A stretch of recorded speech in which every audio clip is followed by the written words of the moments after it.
반갑습니다. 방금 소개받은 기아대책의 박재범 목사입니다. 여러분 혹시 기아대책이라고 들어보셨습니까? 아유, 감사합니다. 저희가 TV 광고도 안 하는데 어떻게 아시고 이렇게. 저희 기아대책은 전 세계 가난과 굶주림, 재난과 질병으로 고통당하는 그 영혼들을 구하기 위해서 전 세계 50여 개국에 400여 명의 선교사를 파송해서 떡과 함께 피 묻은 예수 그리스도의 복음을 전하는 국제적인 선교 단체입니다. 오늘 죄송한 게 제 목소리가 원래 이렇지 않아요. 근데 제가 바로 방금 지난주에 스리랑카에서 저희 아시아 지역의 16개국에 있는 선교사님들 선교사 대회가 있었습니다. 근데 제가 가서 좀 특강도 하고 그 다음에 저녁에 기도회를 좀 너무 세게 인도하다 보니까 목이 좀 쉬었어요. 들으시는데 불편하시더라도 양해해 주시기 바랍니다. 오늘 우리 혜성교회 이 주일에 혜성교회와 기아대책이 함께하는 생명과 나눔의 선교 주일로 하나님께 예배를 드립니다. 이 예배를 허락하신 하나님께 영광을 돌리고요. 특별히 이 귀한 자리를 강단을 배려해 주신 우리 장영기 담임 목사님 그리고 우리 당회원 장로님들 그리고 모든 성도분들께 기아대책을 대신해서 감사 인사를 드립니다.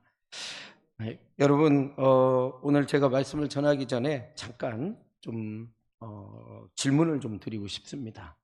여러분 올 한 해가 시작된 지가 엊그제 같은데요. 오늘이 11월 마지막 주예요. 참 시간이 빠르지 않습니까? 여러분 올 한 해 시작할 때 어떤 마음으로 시작했습니까? 신년 예배, 성우영신 예배, 신년 예배 드릴 때 아마 여러분들 새로운 비전과 꿈과 내일 정말 올 한 해 동안 도전할 그런 기도 제목들, 목표들 막 그런 걸 가지고 하나님 앞에 나와서 여러분 아마 기도했을 거예요. 하나님, 올해 이런 기도 제목이 있습니다. 올해 이런 꿈들이 있습니다. 하나님 여기에 기름 부어주시고 형통의 복을 달라고 아마 여러분 그렇게 기도하셨을 거예요. 그죠? 근데 그렇게 시작했는데 어떻게 하다 보니까 오늘이 11월 마지막 주예요. 참 시간이 빠릅니다. 한번 그런 생각을 할 때가 됐어요. 이제 올해가 이제 한 달 남았습니다. 여러분 과연 우리에게 무엇이 그렇게 소중하길래 나에게 무엇이 그렇게 어떤 가치가 그렇게 중요하길래 내가 시간 가는지도 모르고 이렇게 열심히 달려왔을까? 또 아마 여러분들은 남은 한 달을 그렇게 열심으로 달려가실 거라고 생각이 됩니다. 사랑하는 성도 여러분, 여러분 오늘 이 시간에 여러분 이 순간에 여러분들에게 있어서 가장 소중한 게 있다면 여러분 뭐라고 생각하십니까? 어떤 사람들은 그래도 생각해보면 사랑하는 가족이 내게 가장 소중한 것 같아. 그래도 가족 중에도 자식이 있어서 참 의지가 되는 것 같아. 그렇게 살아가시는 분도 있을 거예요. 또 어떤 사람은 그렇죠. 뭐니 해도 뭐예요? 아유 잘하시네요. 머니가 그렇습니다. 돈도 우리가 살아가는데 진짜 중요한 가치입니다.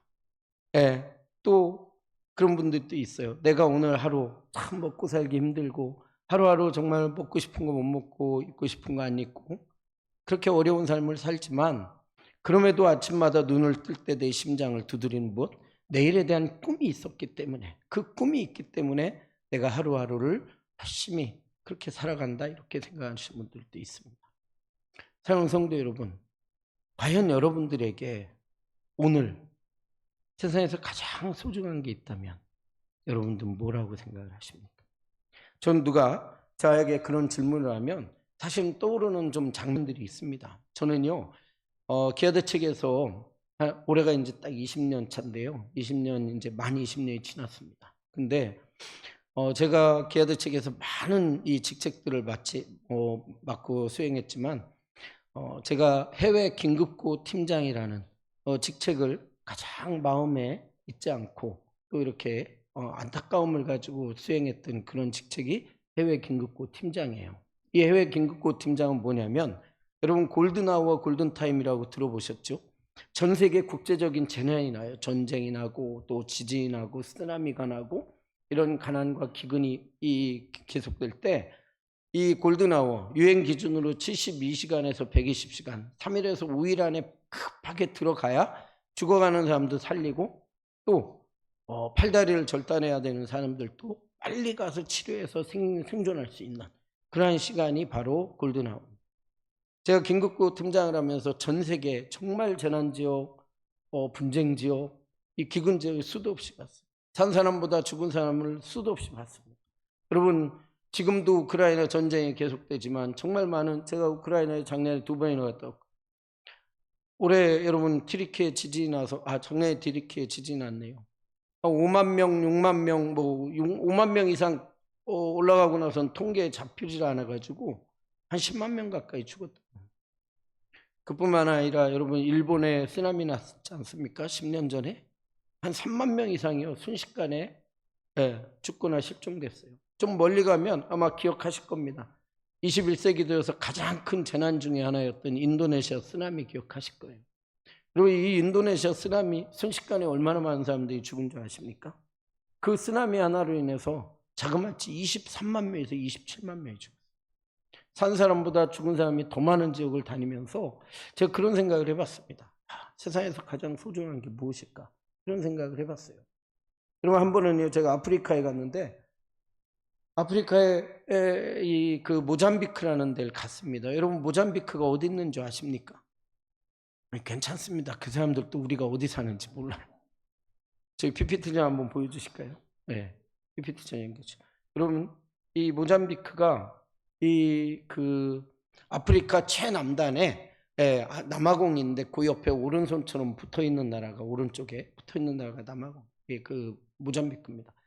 한국에서 비행기 타는 시간만 거의 20시간 가까이 걸립니다. 제가 청년 대학생들을 데리고 학교 건축봉사 때문에 갔는데 인천공항에서 파이팅하고 갔어요. 근데 홍콩까지 한 3시간 반, 홍콩에서 또 한참 기다렸다가 남아프리카 공화국 요하네스버그까지 13시간, 거기서 한참 기다렸다가 또 이제 모잠비크 마푸토 수도까지 1시간 넘게 걸려서 갑니다. 제가 5년 전에 갔을 땐 다리가 나졌는데 그땐 또 다리가 없어가지고 배를 타고 30분 건너가서 비포장도를 한 3, 4시간 가면 우리 캠프가 나오는 거예요. 그러니까 얼마나 오래 가는지. 여러분, 우리 청년들이 인천공항에서 파이팅하고 갔는데 저녁 때쯤 도착한 거예요. 한 24시간 지나서. 아무것도 안 했는데 애들이 벌써 뭐가 갔어요? 맛이 갔어요. 빨리 이제 오리엔테이션을 빨리 재웠습니다. 재우고 그 다음날 아침에 시차 때문에 그런지 내가 눈이 일찍 떠져가지고 이렇게 밖에 좀 캠프 밖으로 구경하고 싶어서 나왔는데 어떤 엄마가 애를 하나 들쳐업고 저기서 오는 거예요. 무슨 일인가 가까이 가봤더니 애가 자는 건지 의식이 없는 건지 목도 못 가누고 몸도 축 늘어진 채 그저 엄마한테 떼매져가지고 오는 거예요. 제가 깜짝 놀라가지고 의사 선생님하고 선교사님을 막 불러서 나오시게 했어요.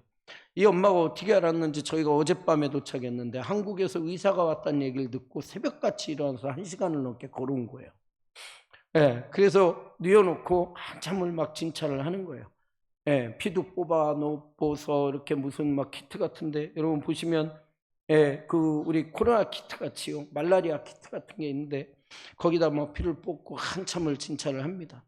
여러분 알고 봤더니요, 이 아이가 말라리아 말기인 거예요. 어떤 약을 드려도 살 수 없는, 정말 치료할 수 없는, 다 죽어가는 애를 지푸라기라도 짚고 싶은 심정으로 데리고 온 거예요. 이 엄마가 의사 선생님을 뚫어져라 쳐다봅니다. 근데 한참을 의사 선생님이 진찰하다가 갑자기 고개를 절레절레 흔드는 거예요. 알고 봤더니 말라리아 말기. 여러분, 그 엄마가 의사 선생님을 막 정말 지푸라기라도 짚고 심정으로 쳐다보다가 의사 선생님이 고개를 절레절레 흔드니까 그때서 그 참았던 눈물을 그 뚫어져라 쳐다보던 눈에서 쏟아내기 시작하는 거예요. 그 죽어가는 애를 부둥켜 안고 의사 선생님을 붙잡고 몸부림치면서 살려달라고 애원하는 거예요. 여러분, 그때가 꽤 오래 전인데요, 그 당시에 말라리아 약이 우리나라 또 2,000원도 안 됐을 겁니다.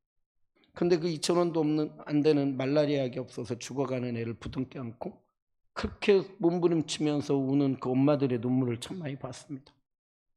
여러분, 재작년에 우리 티리키에 지진이 나서 정말 많은 사람이 죽었는데요, 예전에 파키스탄에 지진이 났습니다. 얼마나 죽었냐면 87,000명이 죽었어요. 정말 저희가 긴급구를 가가지고 의사 선생님들하고 의료 캠프를 차려놓으니까 정말 깨지고 이 부러지고 찢어진 환자들이 수도 없이 여러분, 이 지진이 나면요, 지진이 한 번 나고 끝나나요? 그 다음에 뭐가 옵니까? 여진이 나는 거예요. 여러분, 지진이 처음 났을 때 막 흔들려요. 그러면 막 정신없이 피합니다. 그러다 한참 지나서 정신을 차려보면 평생 자기가 살던 집도 무너져 있고, 애들은 어디 갔는지 뭐 막 찾을 수가 없고, 엄마를 잃어버린 애들은 벌벌 떨면서 길바닥에 나와서 막 울고불고 난리가 나요. 압이 귀하는 거예요. 오늘도 저희가 한참을 진료하는데 또 여진이 와요. 막 흔들립니다. 그러면 정말 치료받으러 온 환자들도 피하고 저희 의사 선생님도 일단 피하는 거예요. 그러다가 이제 여진이 끝나고 나면 다시 돌아와서 이렇게 보면요, 약병도 다 엎어져 있고 의자도 넘어져 있으면 그걸 추스리는, 한참을 추스리는데 여러분, 이런 모습이죠. 한참을 추스리는데 집 옆에서, 저희 캠프 옆에서 어떤 남자가 막 우는 소리가 들리는 거예요. 네? 그래서 무슨 일인가 뛰어봤더니 참 기가 막힌 거예요. 여러분, 제가 작년에 트리키에 지진 났을 때 국민일보에 나온 사진 보고 소스라치게 놀랐어요. 정말 제가 본 장면하고 똑같은 장면이 있는 거예요. 여러분, 이 장면이 뭔지 아십니까? 건물이 무너져가지고 그 잔해더미에 딸이 죽은 거예요. 밖에 손 하나만 내밀고. 그 손을 이 아버지가 정말 기가 막혀서 그 죽은 아이의 손을 붙잡고 꺼낼 수도 없는 그 아이를 옆에 앉아가지고 손을 붙잡고 있는 기가 막힌 모습인데요. 제가 달려갔더니요, 어떤 남자가 밭에서 일을 하다가 너무 이게 집이 걱정이 되니까 뛰어갔는데 기가 막힌 게 자기 집이, 자기 평생 돌로 지었던 집이 자기 눈앞에서 무너지는 거예요.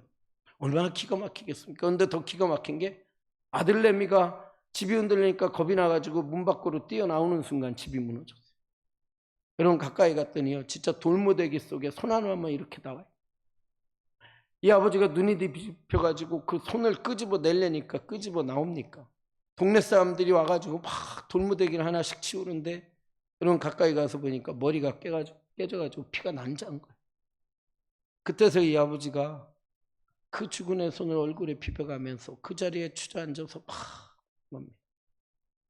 여러분, 저는 전 세계 정말 이런 재난지역, 정말 기근지역, 분쟁지역에 다니면서 정말 많은 아픔들과 죽음들을 봤습니다. 제가 그런 모습을 보면서 세상에서 가장 소중한 게 무엇일까? 물론 사랑하는 가족도, 피 같은 자식도, 내일의 꿈도, 돈도 중요하지만, 너무 원론적인지 모르겠지만 오늘 나에게 있어서 생명이 있다는 것, 그것만큼 소중한 게 없다는 걸 저는 너무나 뼈저리게 느꼈어요. 왜냐? 여러분, 우리가 그렇게 추구하고 정말 노력해서 살려고 추구했던 그 가치들이 오늘 나에게서 생명이 떠나면 아무 의미가 없다는 걸 저는 너무나 많이 깨달았어요. 근데 여러분, 제가 여러분들에게 오늘 이 자리에 여러분들에게 있어서 가장 소중한 게 무엇이냐고 여쭤봤을 때 여러분, 생명보다 그 이상의 가치들을 많이 생각을 했을 거예요. 왜? 생명은 이미 나에게 너무나 자연스럽게 다가와 있고 너무나 당연히 누리고 있기 때문에 그 이상의 가치를 추구하는 경우가 너무나 많다는 거예요. 여러분, 그렇지만 제가 기아대책에서 일하다 보니까 우리가 너무나 당연하게 가지고 있고 자연스럽게 누리고 있는 이 생명이 없어서 죽어야 되고 죽어가는 사람들이 오늘도 너무나 많은 걸 보게 됩니다. 여러분, 우리가 읽은 이 본문 말씀, 여러분, 이 말씀은 여러 각도로 해석할 수 있지만 저는 오늘 이 말씀을 가지고 생명의 관점에서 잠시 보고자 합니다. 여러분, 어떤 사람이 예루살렘에서 여리고로 내려갑니다. 내려가다가 강도를 만났어요. 얼마나 시달렸는지 다 죽게 된 것을 버리고 갔다고 그렇게 이야기합니다. 우리가 성경을 그냥 읽을 때는 어떤 때는 별로 피부에 와닿지 않을 때가 있어요. 근데 그 성경의 주인공이 나라고 생각하면요, 끔찍하게 내 마음 가운데 다가올 때가 있습니다. 여러분 생각해 보세요. 여러분들이 어느 날 길 가다가 강도 만났어요. 다 죽게 되어서 버림받았다고 생각해 보세요. 얼마나 기가 막히겠습니까? 여러분 아마 그렇게 기도할 거예요. 하나님, 왜 하필 나한테 이런 일이 일어났냐고 그렇게 기도할 거예요. 그러면서 또 기도하겠죠. 뭐라고요? 하나님, 지금 이 순간에 누구라도 좀 보내주셔서 날 발견해서 날 좀 살려주세요. 날 좀 살려달라고. 그렇게 아마 그런 장면이 지금 이 말씀일지, 이 상황일 겁니다. 물론 이 상황은요, 실제 있었던 사건이 아니라 비유로 말씀하신 사건이지만 어떤 때는 비유로 말씀하신 그 비유가 훨씬 더 의미가 있을 때가 있습니다. 여러분, 그 자리에 예수님께서 세 사람의 등장인물을 보여주십니다. 여러분, 첫 번째 누가 지나갑니까? 성경 안 읽으셨어요? 누가 지나가요? 네, 제사장이 지나가요. 두 번째는요? 레위인이 지나가요. 여러분, 이 제사장과 레위인은 어떤 사람입니까? 하나님께서 수많은 열방 가운데 구분하고 구분한 백성들이 이스라엘 민족이에요. 그 중에 12지파 중에 하나님의 의를 위해서, 제사를 위해서 또 구분한 사람들이 바로 제사장과 레위인인 거예요. 무슨 얘기냐? 이 사람들은요, 단순히 종교적일 뿐만 아니라 사회적으로 심지어 정치적으로까지 영향력이 있었던 사람들이라는 거예요. 무슨 얘기냐? 우리의 기대치가 컸던 사람들인 거죠. 그런데 어떤 연유인지 물론 추론하면 알 수 있지만 오늘 이 사람들은 그 강도 만난 자를 보고 피하여 지나갔다고 그렇게 이야기를 하고 있습니다. 그런데 세 번째 사람이 우리가 주목해야 된다는 거예요. 여러분, 세 번째 사람이 누구예요? 사마리아 사람. 여러분, 이스라엘의 하나님을 경외치 못하고 이방을 섬기고 할 때 하나님께서 그 고대 열강들을 들어서 회초리로 사용하십니다. 막대기로 사용하셔요. 그러다 보니까 이방인의 피가 섞였던 지역이 바로 사마리아 지역. 마치 범죄 가운데 있었던 우리와 같은 그 모습이었던 사마리아 사람을 들어서 오늘 예수님께서 한 생명을 살리신 것을 우리에게 보여주시고 계시다는 거예요. 여러분, 33절에 뭐라고 있냐면 어떤 사마리아 사람은 거기 이르러 그를 보고 어떻게 여겼다고 그랬습니까? 불쌍히. 그렇습니다. 여러분, 죽어가는 한 생명에 대해서 불쌍히 여기는 마음은요, 비단 이 사마리아 사람의 마음일 뿐만 아니라 누구의 마음이에요?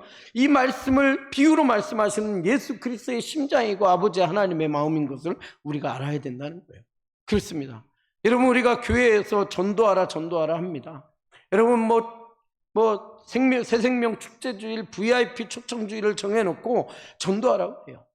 그렇지만요, 여러분, 우리가 아무리 교회에서 전도하라 한다 할지라도요, 우리 마음 가운데 죽어가는 한 생명에 대해서 진정하게 불쌍한 마음을 품어지지 않으면 우리가 진정한 전도를 할 수 없다는 거예요.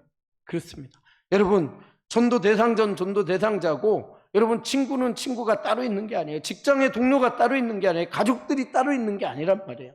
오늘 하나님께서는 나를 통해서, 나와 관계 맺어진 사람들을 나를 통해서 구원하시기를 원하시고 계시다는 거예요. 여러분, 믿으십니까? 그렇습니다. 여러분, 오늘 집에 가셔서 한번 기도해 보세요. 주무시기 전에. 하나님, 아직도 내 주변에 예수 그리스도를 알지 못하는 죽어가는 영혼이 있습니까? 내게 한번 다시 보여달라고 기도하셔야 돼요. 그리고 하나님께서 그 영혼을 보여주시면 다시 기도해야 됩니다. 하나님, 내 완악해진 마음을 기경하셔서 그 영혼을 불쌍히 여기는 마음을 내게 부어달라고 기도하셔야 돼요. 하나님께서 부어주신 그 마음을 통해서, 그 불쌍한 마음을 통해서 하나님은 여러분들 통해서 한 생명을 구원하시는 줄 믿으시기 바랍니다. 그런데요, 여러분, 사람들이요, 누구나 죽어가는 사람을 보면 안타까운 마음이 있게 돼 있어요. 사람의 정서가 그렇습니다. 그런데 더 중요한 게 뭐냐? 34절이더라고요. 여러분, 34절에 뭐라고 그랬냐? 가까이 가서 라고 이야기하고 계십니다. 여러분, 하나님께서 여러분들에게 죽어가는 영혼을 보여주시면 어떻게 해야 돼요? 가까이 가야 된다는 거예요. 그렇습니다. 여러분, 이사야서 52장 7절에 하나님은요, 죽어가는 영혼에게 나아가는 발걸음이 복되다고 그랬어요. 여러분, 우리가 잘 아는 마태복음 28장 18절로 20절까지 뭐라고 그랬습니까? 19절에 보면 그러므로 너희는 가서 모든 족속으로 제자를 삼아 아버지와 아들과 성령의 이름으로 세례를 주고 내가 너희에게 분부한 바를 가르쳐 지키게 하라. 볼지어다 내가 세상 끝날까지 너희와 함께 하시겠다고 그럽니다. 그렇습니다. 여러분, 생명 구원의 역사는요, 주님 오시는 그날까지 중단할 수 없는 하나님의 명령이고 우리의 사명인 것을 우리가 기억해야 된다는 거예요. 그렇습니다. 여러분, 그래서 나아가는 거예요. 오늘 이 사람이요, 그렇게 나가서 그 강도 만난 자에게 가서 어떻게 했어요? 기름과 포도주를 붓고 싸맵니다, 상처에. 여러분, 이 사람은 어느 날 자고 일어나서 문 밖에 대문을 열어보니까 강도 만난 자가 대문 옆에 이렇게 기대어 쓰러져 있는 거예요. 여러분, 그래서 어떻게 했어요? 집에 들어가서 기름과 포도주를 갖고 나와서 그 상처에 붓고 싸맸습니까? 아니에요.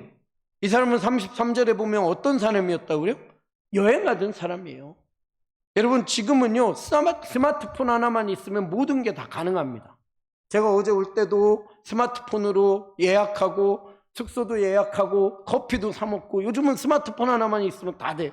하지만 이 당시에는요, 여행하는 사람에게 있어서는 그가 싸고 지고 이고 있는 것이 전 재산과 같이 가장 소중한 거예요. 그렇습니다. 무슨 얘기예요? 기독교의 역사는요, 희생과 섬김의 역사였어요.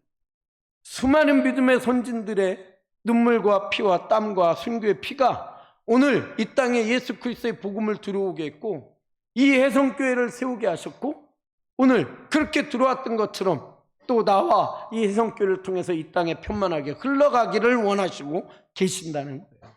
믿으십니까? 여러분, 그렇습니다. 전도하기 쉽습니까? 어려워요. 여러분, 선교하기 어렵습니다. 하지만 하나님께서는 오늘 우리의 시간을 드리길 원하고, 옥합 같은 물질을 드리길 원하고, 우리의 건강을 드리길 원하고, 하나님과 사람 앞에 우리의 자존심을 꺾어서 무릎으로 하나님 앞에 나아가기를 원하시고 계신다는 거예요. 여러분, 그런 헌신과 희생을 통해서 하나님은 한 생명을 구원하시는 거예요. 마지막으로 여기 보면 어떤 얘기가 있습니까? 자기 나귀에 태워서 어떻게 해요? 자기 짐승에 태워서 주막으로 인도합니다.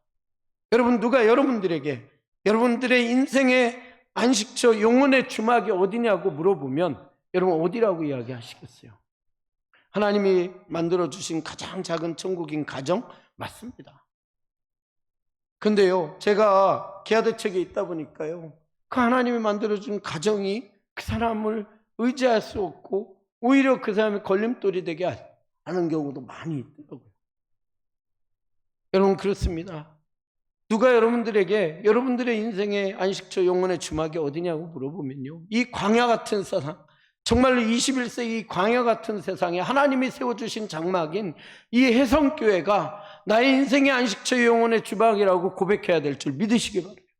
왜? 세상에서 치유받지 못한 그 상처들이요, 우리 사랑의 공동체에 있는 혜성교회, 중부의 공동체에 있는 혜성교회원이 치유되더라고 하는 그 은혜가, 그 간증이 여러분들의 자랑이 되어야 될 줄 믿으시기 바라요.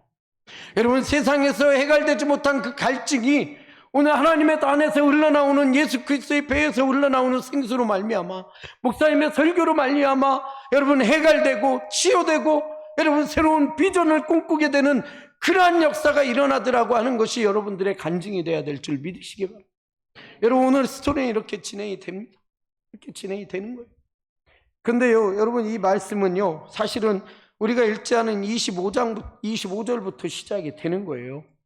근데 25절에 한 율법사가 나와서 어떻게 하면 영생을 얻겠냐고 물어봤는데 그 답으로 강도 만난 자의 비유를 하시는 거예요. 여러분, 강도 만난다는 게 무엇입니까? 여러분, 오늘 우리가 강도 만난다는 게 무엇이에요? 강도를 만나고 싶다고 해서 만날 수 있습니까? 여러분, 오늘은 막 오후에 민호기 목사님 그 은혜로운 찬양도 들어야 되고 함께 찬양해야 되고, 오늘은 좀 바빠서 강도를 못 만날 것 같아. 그죠? 바빠. 오늘은 주일이고, 그 내일 아침에 설거지를 좀 해놓고 요 앞에 농협에 가가지고 강도를 기다리는 거예요. 여러분, 강도 만날 수 있습니까? 여러분, 강도 만난다는 거는요, 어느 날 내 의지와 상관없이 내 재산과 내 목숨과 내 재산이 아사적, 이게 강도 만나는 거예요. 그렇죠? 그렇습니다. 근데 제가 기아대책에 있다 보니까요, 정말 내 의지와 상관없이 굶어야 되고 병들어야 되고 죽어야 되는 사람들이 너무나 많은 것을 느끼게 됩니다. 여러분, 지금 이 순간에도요, 5총에 1명, 6초에 1명, 하루에 18,000명, 그로 인해서 파생된 질병 때문에 매일같이 5만 명 가까운 사람들이 매일같이 죽고 있다고 믿으시겠어요? 매일같이 5만 명이 죽어요. 여러분, 우리는 티리케 지진 때 5만 명이 죽었다고 해서 깜짝 놀라가지고 전 세계 언론들이 다 주목했는데, 여러분, 보이지 않는 3분의 1의 세상에서는요, 지금도 매일같이 단순히 먹을 것이 없다는 이유 하나 때문에 5만 명씩 죽어가는 거예요. 기가 막힌. 여러분, 그러면 이 첨단 과학 문명의 시대에 왜 지금도 이 하루에 정말 6초에 1명씩 굶주림으로 죽어갈까요? 여러분, 21세기 굶주림의 가장 큰 원인이 무엇일까요? 여러분, 어떻게 보면요, 뭐 이런 북한이나 이런 데처럼 독재자들 때문에 뭐 탈출하지 않으면 굶주릴 수밖에 없는 그런 사람들도 있어요. 여러분, 우크라이나 전쟁이나 지금 아프가니스탄이나 시리아나 이런데, 저희 가자지구나 이런데 저희 같은 단체가 식량을 나눠주지 않으면 여러분, 70년 전에 우리처럼 피난민이 되어가지고 또 먹을 것이 없어서 죽어가는 그런 사람들도 있어요. 근데 놀랍게도요, 이 21세기의 굶주림의 가장 큰 원인이 무엇이냐? 여러분, 놀랍게도요, 환경의 오염이에요. PPT 좀 보여주실까요? 여러분, 내가 정말 좀 더 따뜻하게 보내고 좀 더 시원하게 보내고 걸어갈 때 차 타고 다니고 우리가 좀 더 윤택한 생활을 하기 위해서 만들어낸 이 그런 제품 때문에 뿜어내는 이 공장의 매연들이 지구를 병들게 하고 있다는 거예요. 우리가 너무나 잘 알지 않습니까? 요즘 뭐 미세먼지며 환경의 온난화. 여러분, 이게 환경이 그 지도인데요. 예.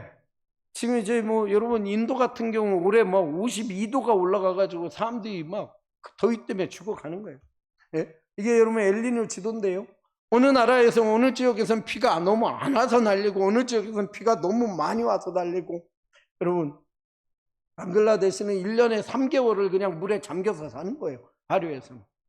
여러분, 아프리카 사람들, 저 어렸을 때는요, 아프리카 사람들이 못 배우고 게을러가지고 가난하다고 그랬어. 근데 지금은 요즘요, 아프리카 사람들도 열심히 사는 게 뭔지 알아요. 잘 살려고 노력해요. 근데 비가 1년, 2년, 3년 안 오는 거예요.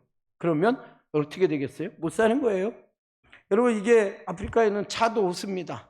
차드, 니제르, 나이지리아에 있는 엄청난 호수인데 어느 정도 크냐? 경상남북도를 합친 것보다 더 커요. 그러니까 말이 뭐예요? 호수지. 네, 바다입니다. 내륙에 있는. 여러분, 이 바다가, 내륙에 있는 바다가 마르면, 비가 안 와서 마르면 얼마나 마르겠어요? 그죠? 그냥 한번 볼까요? 얼마나 말랐는지. 이렇게 말랐어요. 부산만큼만 남고요. 다 말랐어요. 여러분, 그러면 이 호수를 젖줄로 삼았던 수천만 명의 사람들은 어떻게 될까요? 여러분, 죽어야 되는 거예요. 비가 안 오면 죽어야 돼요. 누가 그럽니다. 우물 하나 파면 된다고. 맞습니다. 여러분, 우물 하나만 파도요, 기적이 일어나요. 그 마을에. 근데 우물 하나 파는데 아프리카에서 최소 500만 원, 1000만 원, 1500만 원. 요즘 물가, 코로나 이후에 물가가 올라가지고 1000만 원 이상씩 듭니다. 근데 여기 사는 사람들이 대부분 하루에 먹고 자고 입는 걸 다 합쳐도 3달러, 5달러도 안 되는 돈으로 살아요. 그러니까 자기 힘으로는요, 우물을 팔 수가 없는. 여러분, 굶어 죽는다는 게 별게 아니에요. 굶어 죽는다는 게 별거 아니더라고. 여러분, 비가 안 오면 여기처럼 뭘 못합니까? 농사를 못 짓죠. 농사를 못 지면 뭐가 안 나와요? 곡식이 안 나옵니다. 여러분 보세요. 차도 오서 이게 농사 짓겠어요? 곡식이 안 나오면 사람이 계속 곡식을 못 먹으면 뭐가 떨어지죠? 사람이 계속 못 먹으면 뭐가 떨어져요? 제가 대학에서 강의하는데 우리 이 대학교 2학년 여학생이 교수님, 당이 떨어져요. 그러면 물론 당도 떨어지죠. 근데 뭐가 떨어져요? 면역력이 떨어지는 거예요. 여러분, 면역력이 떨어지면요, 아주 작은 바이러스에도 그냥 죽는 겁니다. 예? 장티푸스, 콜레라, 여러분 이런 수인성 질병부터 여러분 피부병, 설사병에 사람들이 죽는 거예요. 예. 누가 그럽니다. 아프면 병원 가면 되지? 맞습니다. 근데 여러분, 아플 때 병원 갈 수 있는 게 하나님의 축복이에요. 믿으십니까? 여러분, 제가 아까 지금 여기 보시면요, 이게 죄송합니다. 아침부터 이런 장면 보여드려서. 기아 2단계, 3단계인데 저 발에 파란 띠를 한 아이가요, 아프리카 그 차도 호수에서 발견된 니제르 아이예요, 실제로. 네. 여러분, 이 아이 이렇게 제대로 앉아있는 것 같지만 사람 손으로 뒤에 받치고 있는데 얼마나 아이가 작습니까? 여러분, 이 아이요, 이 사진 찍고 이틀 만에 죽었어요. 어떤 약을 써도 들지 않는. 여러분, 이 사진 보면 누가 그럽니다. 아이고, 옛날에 그 한 10몇 년 전에 이디오피아 아이들 아니야? 여러분, 그게 아닙니다. 최근에 뭐 우크라이나 전쟁도 있었고 뭐 지진도 있었고 하다 보니까 언론의 주목을 받지 않아서 그런데요, 지금 저희 기아대책이 긴급 구하고 있는 아프리카 이 대륙 옆에 있는 마다가스카르예요. 그 섬아이들이 지금 가뭄 때문에 이러고요, 땅에서 저 벌레 잡아먹고 있습니다. 농사가 안 져. 저희가 매일같이 물차를, 이 월드푸드 프로그램이라는 유엔기구하고 함께 물차를 공급하고 식량을 지원하고 있는 곳이 바로 이곳인 거예요. 여러분, 누가 아프면 병원 가면 된다고 그러는데요, 맞습니다. 근데 여러분요, 전 세계 OECD 국가 중에 의료 환경이 제일 좋은 나라가 어딘지 아십니까? 의사 1인당 국민 대비 환자 수가 제일 적은 나라 어딜까요? 여러분, 최고의 사회복지국가인 스웨덴, 스위스, 노르웨이인데 의사 1인당 국민 대비 환자 수가 230명밖에 안 됩니다.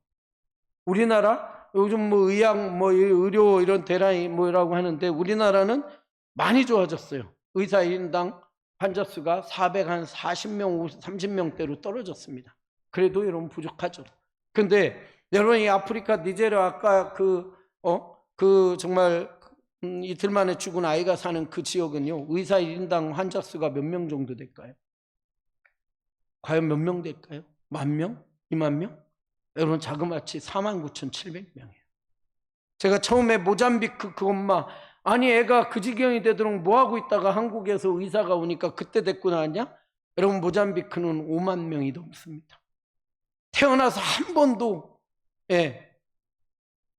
아픈 몸을 의사한테 맡겨보지 못하고 죽는 사람들이 부지기수. 의사는커녕 약도 없으니까.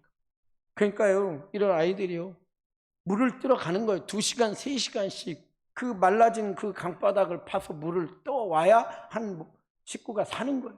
네? 여러분 멀리 갈 필요 없습니다. 저희 캄보디아 제가 가서 직접 찍은 사진입니다. 여러분 아이가 물통을 갖고 가길래 쫓아가 봤더니 여러분 물을 뜨는 거예요. 여러분 저 물이 깨끗해 보입니까? 저런 오염된 물을 마시고 매일같이 4,000명씩 죽습니다. 여러분 우리가 감사할 게 뭐가 있을까? 여러분 깨끗한 물을 마실 수 있는 것도 감사한 거고요, 비가 오는 것도 감사한 거예요. 네, 그렇습니다. 그러다 보니까 아이들 노동시장에 팔려가는 거예요. 하루 종일 돌 깨고 벽돌 굽고, 그래서 받는 게 $3도 못 받는 거예요. 네. 학교 꿈도 못 꿔요. 전 세계 2억 명이 넘는 아이들이 학교 꿈도 못 꿉니다. 네. 그렇죠. 여러분 이 아이는 왜 그러냐? 여러분 영양실조로요, 전 세계 200만 명의 사람들이 어느 날 갑자기 시력을 상실해요. 영양불균형으로 시력을 강도 만나는 거죠. 그런 아이들, 말라리아로 매일같이 아프리카에서 3,000명 가까이가 죽습니다. 약품 처리된 모기장 하나만 있으면 되는데 그 모장이 없어서 죽는, 그래서 기아대책이 한국에서 최초로 아프리카에 모기장을 보낸 단체예요. 네, 그렇게 해서 저희가 일을 합니다. 여러분 이 아이 이 눈을 보십시오. 우리 아이의 눈들은 정말 눈빛은요, 부모님의 기대감으로 꽉 차 있지만 이 아이는 언제 죽을지 모르는 그 두려움으로 꽉 차 있어요. 이 아이 발견되기 전에 형이 굶어 죽었다는 거예요.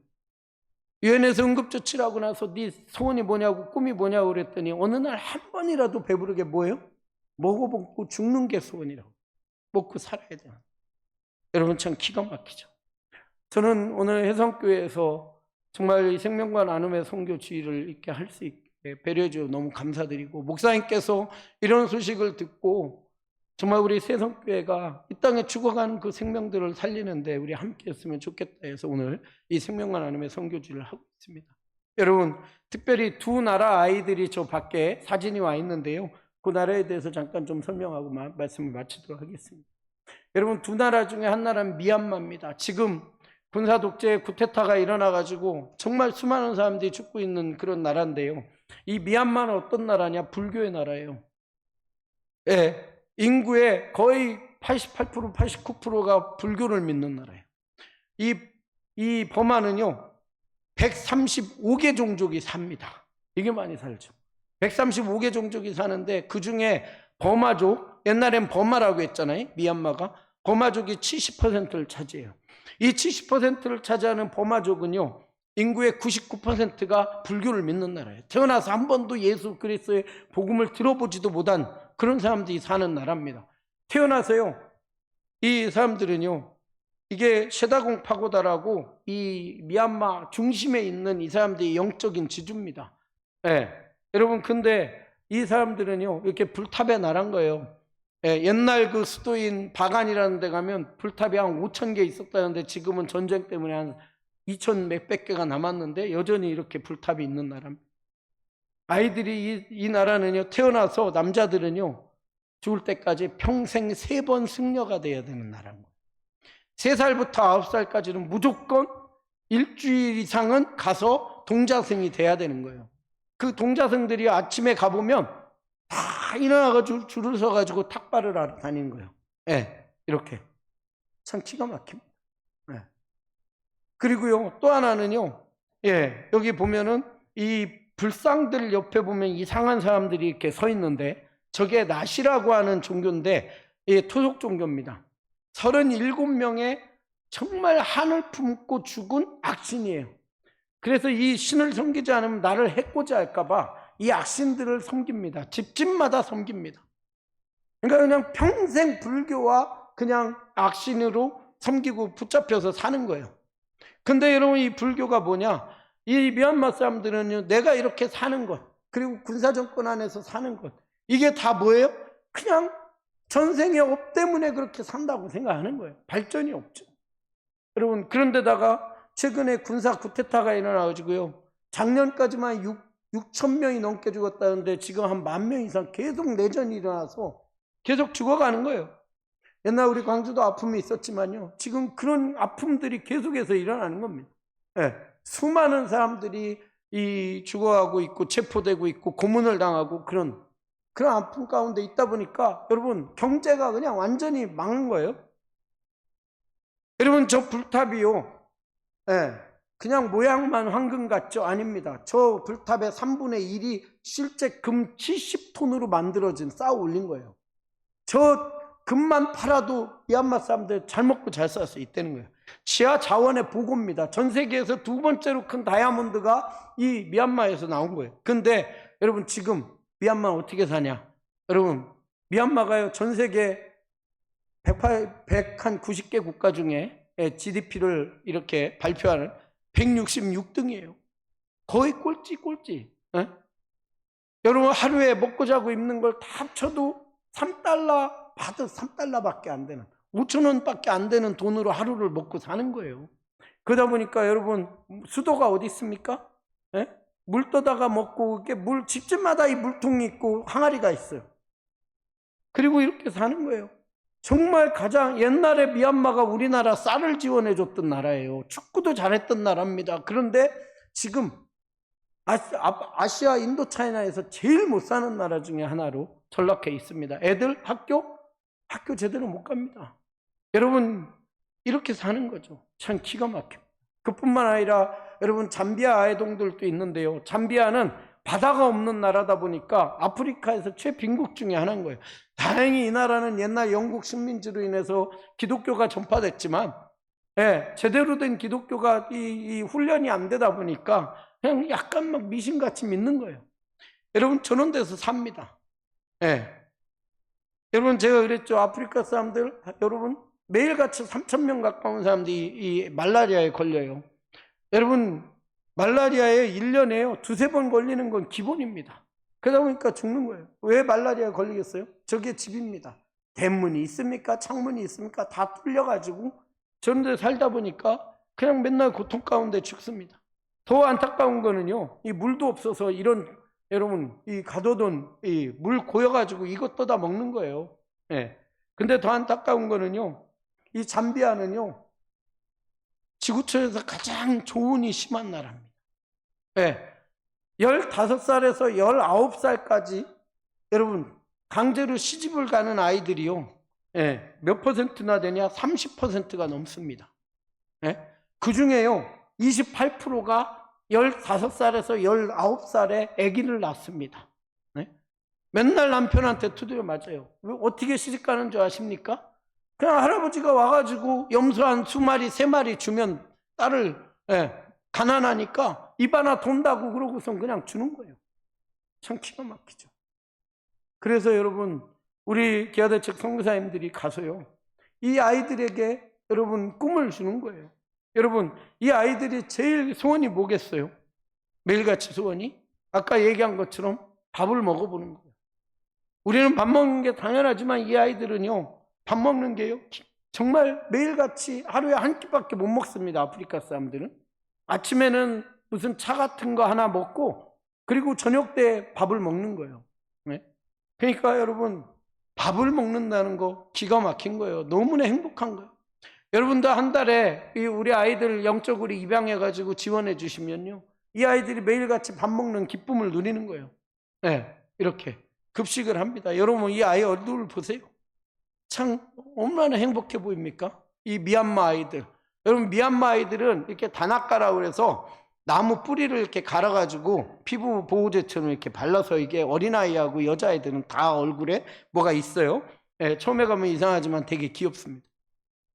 그러면서 우리가 이렇게 실제 현장에서 매일같이 아이들에게 밥을 먹입니다. 여러분, 밥 먹는 문제가 해결되면 두 번째 이 아이들의 소원이 뭘까요? 네, 이겁니다. 뭐예요? 학교 다니는 거? 예, 맞을 수도 있고 맞지 않을 수도 있습니다. 여러분, 학교 다니는 게 소원이 아니라요, 중고등학교 교복을 입어보는 게 소원인 거예요. 여러분, 이 아이들 전 세계 어느 나라나 다 초등학교 의무교육이에요. 한 마을에 여러분 100명이 있으면 미얀마도 한 95명은 학교를 갑니다. 그런데 졸업을 70명밖에 못 하는 거예요. 6, 70명밖에. 그러다 보니까 이 아이들이 중학교 갈 수 있습니까? 중학교 다 갈까요? 여러분, 코로나 전에 미얀마의 중학교 진학률이 51%였어요. 네. 한 70%가 졸업하는데 그중에 51%밖에 중고등학교를 못 가는 거예요. 그러니까 이 아이들의 꿈이 중학교 교복을 입어보는 거예요. 여러분, 아이들이 초등학교 졸업 못하죠? 중학교도 못 가죠? 고등학교 못 가죠? 우리가 단기 선교 가면 애들 막 밟지만 이 아이들이 나중에 자기 인생을 결정할 나이에 결정할 수 있는 게 하나도 없는 거예요. 그러면서 가난의 대가 끊기지 않죠. 여러분, 우리가 한 아이를 영적으로 입양하면요, 매일 이 아이들이 고등학교 졸업할 때까지 여러분들이 설사 입양해서 결연해서 후원하다가 중단할 수도 있잖아요. 그렇지만 한번 결연된 아이는요, 고등학교 졸업할 때까지 우리가 돕습니다. 어떻게든 간에. 그러니까 오래 하는 것도 중요하지만 한 명이라도 내가 1년이라도 2명이라도 결연을 하는 게 더 중요한 거예요. 그래가지고 이 아이들을 이렇게, 이 미얀마 아이들 중학교, 고등학교 가는 아이들입니다. 교복 나눠준 날 이렇게. 여러분, 학교 가서 밥 먹는 거 꿈만 같은 이야기예요. 근데 저희가 매일같이 아프리카 아이들 여러분하고 학용품을 나눠주고, 1년에 한 번씩 건강검진도 해주고, 생일 파티도 해주고, 그런 일을 통해서 이 아이들이 기가 죽지 않도록 만드는 거예요. 여러분, 이게 뭔지 아십니까? 이게요, 여러분, 아프리카 잠비아에서 크리스마스 때 선물로 준 우산이에요. 우산. 여러분, 이 나라는요, 아프리카 이 12월 달이면 눈이 오는 게 아니고 비가 억수로 옵니다. 그래서 애들이 학교를 못 와요. 그래가지고 우산을 나눠주니까 이렇게 좋아하는 거예요. 우산 나눠줘. 이렇게 해서 아이들이 계속해서 학교를 다니게 하죠. 매일같이 아이들이 여러분 학교에 오고, 그 다음에 중요한 거는요, 저희가 아이들을 선정할 때 꼭 부모들한테 가서 약속을 받습니다. 부모들도 정기적으로 교육받게 하는 거예요. 왜? 그래야 왜 교육이 중요한지, 부모가 깨어져야 아이들이 지속해서 공부를 할 수가 있는 거예요. 그래가지고 여러분, 안 오면 찾아가서 신방을 해서라도 이 부모들 교육을 시킵니다. 아니면 학교로 오게 해가지고 아이들 공부하는 것도 보게 하고 그런 일들을 해요. 근데 여러분, 중요한 게 뭐냐? 우리가 학교 못 다니는 애들 학교 다니게 하고, 밥 못 먹는 애들 밥 먹게 하고, 아픈 애들 비타민이나 약을 나눠주는 게, 여러분, 그게 우리 기아대책의 사명이 아닌 거예요. 여러분, 저희가 왜 이 일을 하느냐? 떡과 함께 무엇을 전하기 위해서? 예수 그리스도의 피 묻은 복음을 전하기 위해서 하는 거예요. 여러분, 밥 먹이는 게 중요한 게 아니라 이 아이들이 예수 그리스도를 믿고 우리 같은 아이도 하나님이 사랑하신다는 것, 우리의 인생이 그저 전생의 업보로 정해진 것이 아니라 예수 그리스도 안에서 얼마든지 변화되고 새로운 삶을 살 수 있다는 것을 이 아이들한테 가르쳐주고, 이 아이들도 예수 그리스도의 생명으로 말미암아 구원받은 하나님의 사람으로 세우는 것이 저희의 비전이기 때문에 그렇다는 겁니다. 그렇습니다. 여러분, 이 미얀마의 정말 동자승 같은 아이들이요, 여러분, 우리 센터에 와요. 이 미얀마 같은 경우는요, 큰 학교들이 다 큰 절에 있는데, 낮에 학교 가서 동자승 아이들 학교 가서 그 받고요. 그리고 오후에 방과 후 교실에 우리 센터에 와서 우리 간식 나눠주고 성경을 배우고 찬송을 하고 돌아가는 거예요. 또 그 다음날 학교 가서 배우고 오후에 와서는 예수님을 배우는 거예요. 이게 그 모습입니다. 여러분, 그렇습니다. 여러분, 불교가 거의 90%인 나라에서요, 이 버마족 아이들이 와서 변화되는 이 기적과 같은 일입니다. 이런 일들이요, 일어나는 거예요. 왜 목사님께서 많은 단체 중에 기아대책과 이 사역을 하느냐? 우리는 결연이라는 말을 잘 쓰지 않습니다. 영적으로 입양한다고 해요. 그래서 정말 한국에 많은 NGO가 있습니다. 그 중에요, 예수 그리스도의 복음을 직접적으로 전하는 단체가 많지 않아요. 그런데 기아대책은 이렇게 예수 안에서 이 아이들이 생명을 얻게 합니다. 여러분, 이 아이들 기도하는 모습이 기가 막힌 거예요. 여러분, 보십시오. 참 그렇습니다. 제가 여러분 이 미얀마에 가서 직접 찍어온 영상인데요, 이 영상 한번 보겠습니다. 음향 좀 잠시만요. 제가 예, 음향이 꺼져 있는데요. 이 찬양하는 모습 한번 보겠습니다.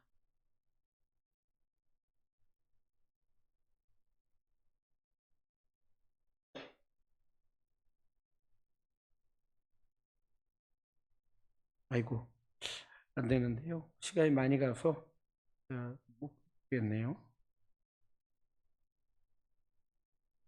예, 좋습니다. 예, 찬양하는 모습 보고 마무리하려고 하는데 마무리하겠습니다. 그렇습니다, 여러분. 우리가 오늘 예수님께서 그렇게 말씀하십니다. 누가 이 강도 만난 자의 진정한 이웃이 되겠느냐고 말씀하시죠. 그렇습니다. 이 율법사가 대답합니다. 자비를 베푼 자라고 그러죠. 근데 저는 거기서 더 나아가서 세상에서 가장 소중한 것, 생명을 나눈 사람, 영원히 죽지 않는 그 예수 그리스도의 그 생명을 나눈 사람이 바로 이 죽어가는 사람의 진정한 이웃이 될 수 있을 거라고 생각을 합니다. 그렇습니다. 사랑하는 성도 여러분, 오늘 하나님께서는 가깝게는 이 지역에 아직도 예수 그리스도를 믿지 않는 그 죽어가는 영혼을 우리를 통해서 구원하시길 원하시고 계시다. 멀리는 미얀마 땅이나 잠비아 땅에 아직도 예수를 알지 못하는 그 영혼들을 하나님께서 보시기를 원하시고 계시다. 그렇습니다, 여러분. 오늘 여러분들 들어오실 때 나눠드린 그걸 보시고 밑에 내려가셔서 정말 한 아이를 결혼하는데 한 달에 3만 원인데요. 여자아이든 남자아이든 한번 꼭 여러분 그냥 지나치지 마시고 입양해 주시고요. 특별히 이 계화 대책은요, 그저 돈만 보내는 게 아니라 그 현장에 가서 내가 품고 기도한 아이들을 직접 만나고 실제 그 현장을 볼 수 있는 그런 단체가 바로 계화 대책입니다. 그래서 여러분들께서 이 아이들 그냥 지나치지 마시고 꼭 이 아이들을 한 사람 한 사람 품어주시기를 주님의 이름으로 부탁을 드리겠습니다. 기도하겠습니다. 하나님 아버지